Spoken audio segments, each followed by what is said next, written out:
সাংবাদিক বন্ধুগণ, একই সময় আমার খুবই উদ্বেগজনক কিছু ঘটনা ঘটছে। একের পর এক আমাদের নেতৃবৃন্দের উপর, আমাদের প্রার্থীদের উপর, নির্বাচনী এজেন্টদের উপর, কর্মীদের উপর হামলা হচ্ছে, তাদেরকে ফিজিক্যালি টর্চার করা হচ্ছে, আমাদের অফিসগুলোতে হামলা করা হচ্ছে।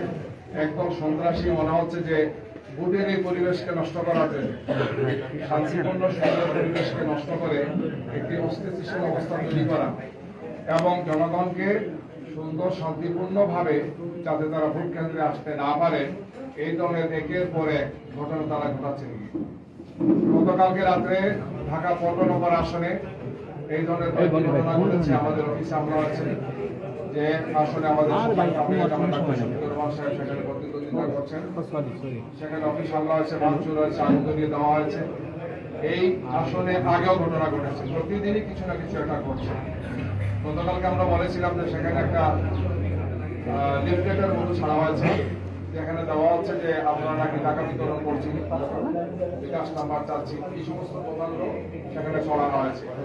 আমরা নির্বাচন কমিশনকে জানিয়েছি, আপনাদেরকে জানিয়েছি যে আমাদের সম্মানিত আমিরে জামাত সহ জামাত ইসলামের মর্যাদাকে, ভাবমর্যাদাকে নষ্ট করার জন্যই একদল লোক, এই সমস্ত অসৎ লোক চক্রান্ত এবং ষড়যন্ত্রমূলক এই কাজগুলো করছে। গতকালকে পাবনা সদরে আইন শৃঙ্খলা বাহিনীর পরিচয় দিয়ে মাইকিং হয়েছে। কিছু লোকের নাম উল্লেখ করেছেন যে এই সমস্ত লোকজনকে যদি আপনারা পান, জনগণ তাহলে তাদেরকে ধরে গ্রেফতার করে আইন শৃঙ্খলা বাহিনীর হাতে তুলে দেবে। আমরা দেখলাম যে এই যে যাদের কথা বলা হচ্ছে, এরা সবাই আমাদের সেই এলাকার নির্বাচনী কর্মী এবং তারা সামনে এজেন্ট করছেন, রেডি করেছে।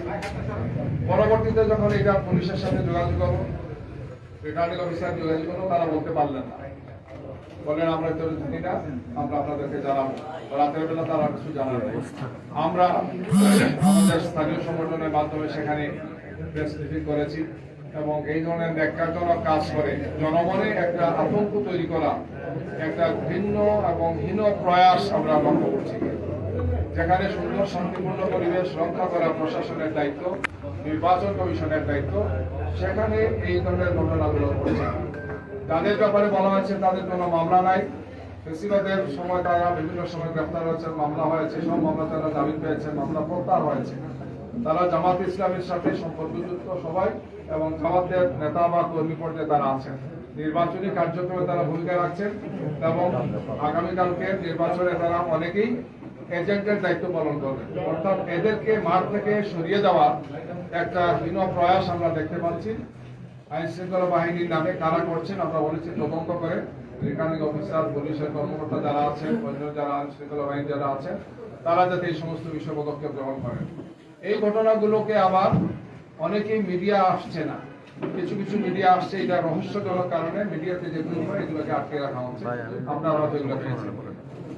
এর পাশাপাশি গতকালকে মৌলভীবাজার জেলা, বড়লেখা উপজেলা এবং জড়ি উপজেলা মিলে যে মৌলভীবাজার 1 আসন, সেই আসনে আমাদের নমিনি এবং আমাদের নির্বাচন পরিচালক সহ রাতে কাজ করে তারা ফিরছিলেন বাড়িতে। তখন সেখানে প্রতিদ্বন্দ্বী যিনি প্রার্থী আছেন বিএনপির, তার নেতৃত্বে সন্ত্রাসীরা আমাদের নেতা এবং কর্মীরা যে গাড়িতে ছিলেন সেই বহরের উপর তারা হামলা করেছেন, গাড়ি ভাঙচুর করেছেন, আমাদের নেতা কর্মীদেরকে আঘাত করেছেন, তাদেরকে মারাত্মকভাবে জখম করেছেন, যারা সবাই এখন সিলেটের বিভিন্ন হাসপাতালে চিকিৎসাধীন অবস্থায় আছে। রাতের বেলায় রিটার্নিং অফিসার এবং এসপি সাহেবকে জানানো হয়েছে, আমরা সেখানে থানায় গিয়ে মামলা করেছি, আমাদের দায়িত্বশীলরা সেখানে প্রেস রিলিজ করেছে। এই ধরনের আরেকটি ঘটনা জাস্ট এর আগের দিন মৌলভীবাজার 3 আসন, যেটা রাজনগর, সেই আসনে আমাদের সর্বশেষ প্রচারণা ছিল। সেখান থেকে ফেরার পথে আমাদের নেতা কর্মীদের উপর হামলা হয়েছে, ছুরিকাঘাত করা হয়েছে, মারাত্মক তাদেরকে স্টেপিং করা হয়েছে। এই বিষয়গুলো আমরা সেখানকার আইন শৃঙ্খলা এবং রিটার্নিং অফিসার এবং তার সাথে যারা আছে তাদেরকে আমরা জানিয়েছি।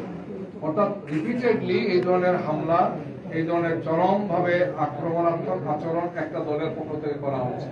মনে হচ্ছে যে তারা সাহস হারিয়ে ফেলেছেন, জনগণের সমর্থন তারা পাবেন না, এই জন্য এই ধরনের আগ্রাসী ভূমিকা তারা পালন করছেন।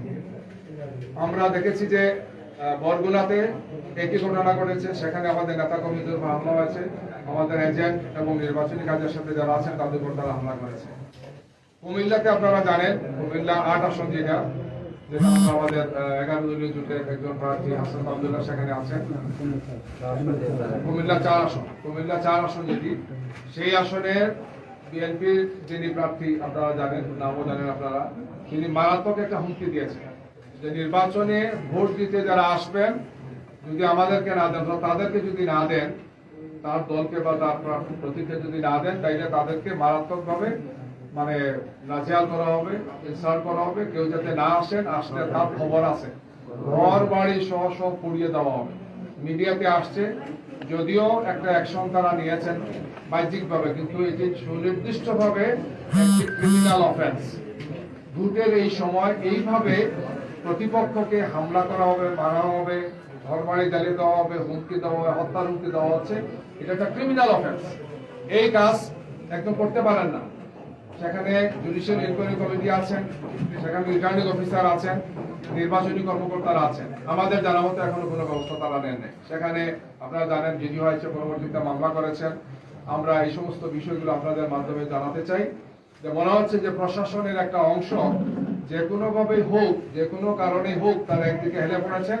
একটা দলকে অন্যায়ভাবে, অন্যায্যভাবে তারা বিভিন্ন সুযোগ সুবিধাগুলো দিয়ে নির্বাচনের পরিবেশ নষ্ট করছেন। আমরা এটাও স্পষ্ট ভাষায় বলতে চাই যে অতীতে গত 16.5 বছর যে ইলেকশন গুলো হয়েছে, 15.5-16 বছর, যারা এগুলো করেছেন তারা অন্যায় করেছিলেন, এই নির্বাচনগুলো গ্রহণযোগ্য হয়নি। এবং যারা এই কাজের সাথে জড়িত ছিলেন গত 15.5-16 বছর ইলেকশনে, তাদেরকে জনগণ তাদেরকে লাল কার্ড দেখিয়েছে। এই নির্বাচনী কার্যক্রম এবং আইন শৃঙ্খলা বাহিনীর সাথে যারা আছেন, আমরা অনুরোধ জানাবো যে জনরোষের সামনে আপনাদেরকে সময় পড়তে হতে পারে। কোন অবস্থায় আপনারা আপনাদের নিরপেক্ষ অবস্থান থেকে আপনারা সরবেন না। আপনারা সঠিক এবং যথার্থ দায়িত্ব পালন করবেন। কোন অবস্থায় যদি আপনারা এই ধরনের একপেশে ভূমিকা পালন করেন, তাইলে জনগণ আপনাদেরকে ছেড়ে দেবে না, জনতার আদালতে আপনাকে দেওয়া হবে।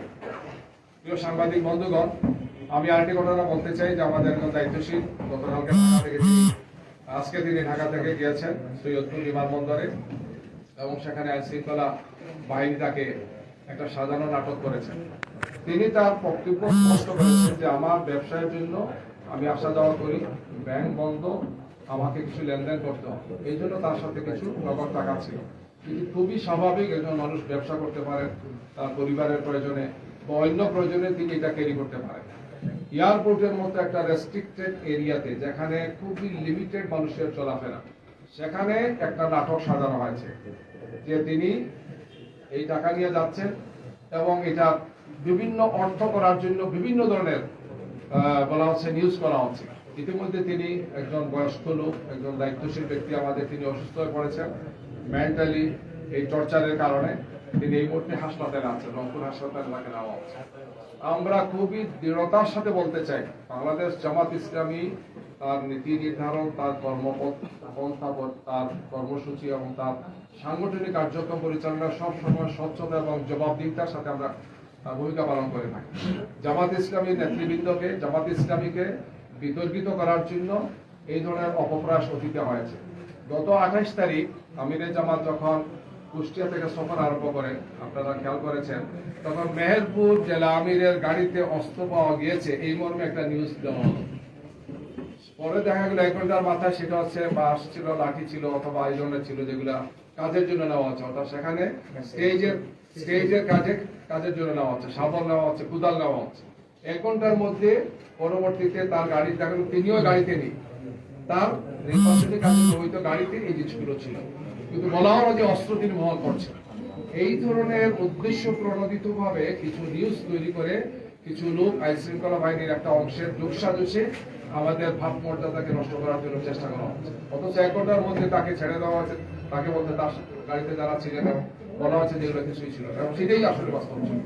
তো এইভাবে আমাদের মনে হচ্ছে যে একদল লোক রাজনৈতিকভাবে জামাত ইসলামীকে মোকাবেলা করতে ব্যর্থ হয়। জনতার এই যে বিপুল প্রত্যাশা, বিপুল যে আলহামদুলিল্লাহ আগ্রহ আমাদের দিকে, এই জন্য একের পর এক এই সমস্ত ঘটনাগুলো তারা ঘটাচ্ছে। নারী কর্মীরা আমাদের কাজ করতে গিয়ে বাধার সম্মুখীন হচ্ছেন, ফিজিক্যালি তাদেরকে ইনসাল্ট করা হচ্ছে, কাজ করতে দেওয়া হচ্ছে না, উল্টো আমাদের উপর নারীদের ব্যাপারগুলো কথা ছড়ানো হচ্ছে। এবং এই ধরনের সাজানো ঘটনাগুলো অত্যন্ত স্পষ্ট হয়ে যাচ্ছে। একটা ঘটনা ঘটে, এক জায়গাতে তারা প্রেস ব্রিফিং করেন, তারপরে গিয়ে তারা আবার নির্বাচন কমিশনে হাজির হন, এগুলোকে তারা অভিযোগ করেন। মানে এটা রিলেটেড, একটার সাথে একটা রিলেটেড। অর্থাৎ এই ধরনের একটা ঘটনা সাজানো হবে, তাৎক্ষণিকভাবে সেটা ব্রিফিং হবে, তারপরে সেটা ইসিতে যাবেন অথবা একটা কর্মসূচি দেবেন। অর্থাৎ জামাত ইসলামীকে এবং আমাদের সাথে যে 11 দলীয় যে নির্বাচনী ঐক্য আছেন তাদের সামগ্রিক অবস্থানকে প্রশ্নবিদ্ধ করার জন্য নির্বাচনকে সামনে রেখে একদল লোক, একটি দল এই কাজগুলো করছেন। আমরা মনে করি যে এটা সুস্থ রাজনীতি নয়, এটা সুস্থ রাজনৈতিক চর্চা নয়।